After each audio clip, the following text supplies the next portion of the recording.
So guys, meron nangyayaring gupitan dito. Kumusta naman? At magkano pagupit? Magpapagupit din ako. Panggas? Wala yan, sir. Lang daw. Wow ah. Eh di wow. Wag na pala.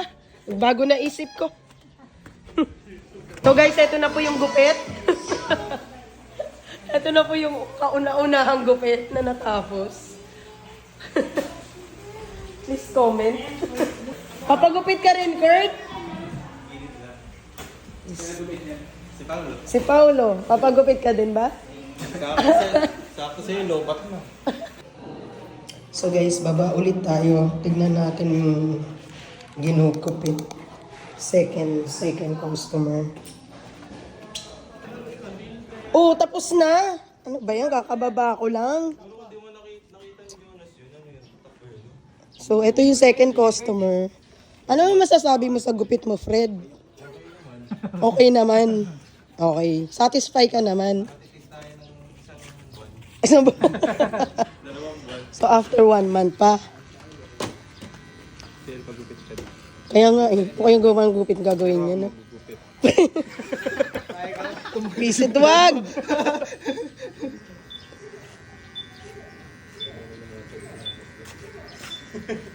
Barber. Pwede na pala itong magtayo ng barbershop eh. Mga tayo pag-break. Dalawa sila niya. Pag-break. Kaya pag ano, no, volume to eh. Dalawa sila ni Mar. Dalawa sila ni Mar. Kasi si Mar, doon. Ano? Barbero lang talaga. Ah, barbero lang talaga. Di siya nagugupit, pero barbero siya. Sakto yung upuan sa front umiikot, di ba?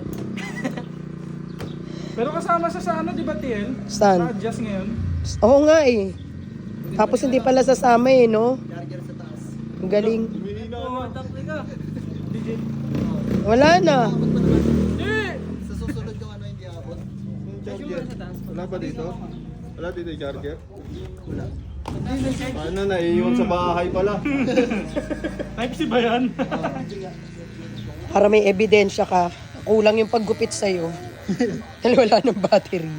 Ano yung pag ganyan ayaw kumagat? Ito na itsura. Si PB dapat magpagupit. Ano ba yan, PB? Buti ganyan na. Mano-mano na lang to. Sa trabaho pa naman yun. no? Pag mano-mano, di mo kaya, Paolo. O bakit mo ginagamit yan? Mas mabilis. Ah, okay. Nakakala yung mano-mano eh. Hindi ka marunong magupit sa babae. Ginugupit ang kumama ko, please. Ay, ano Sa kanila.